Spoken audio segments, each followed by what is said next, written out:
Well, I met him in the mid-1970s when he came to my laboratory to do a sabbatical year. It was arranged that he would come to my lab, and I was just told that he was an Italian and occasionally liked to burst into operatic song. So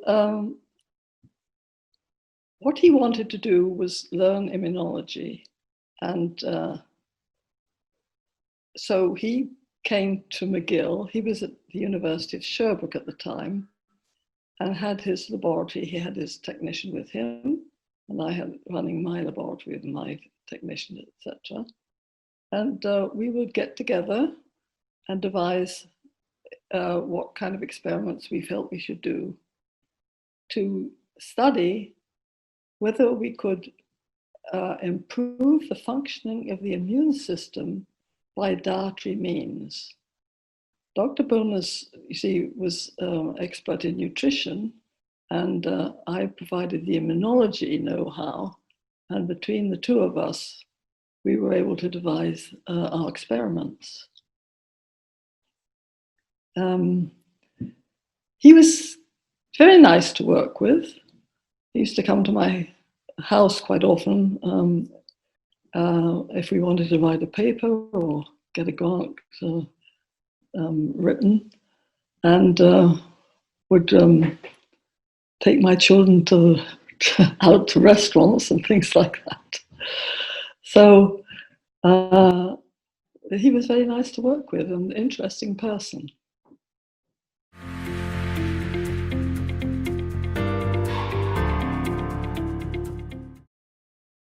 Well, our idea, the idea that Dr. Bounous and I had, was that could we improve the functioning of the immune system by altering either the amino acid or protein content of the diet? We started off looking at using different ratios of amino acids, and found we got some results, and we actually published them, but they weren't terribly interesting. However, in this work, we set up a very sensitive assay for measuring small changes in immune reactivity. And one day, Dr. Bounous received a sample of a specially prepared whey protein isolate, which came from a European company he'd worked with. And so we thought, well, perhaps we would try this protein in the assay system that we had developed.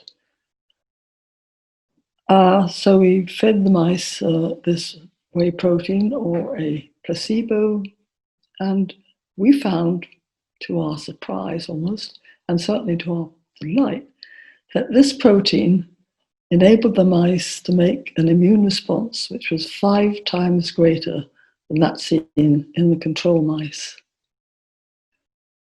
We then also tried all other dietary proteins, but it was only the whey protein isolate that gave this surprising result.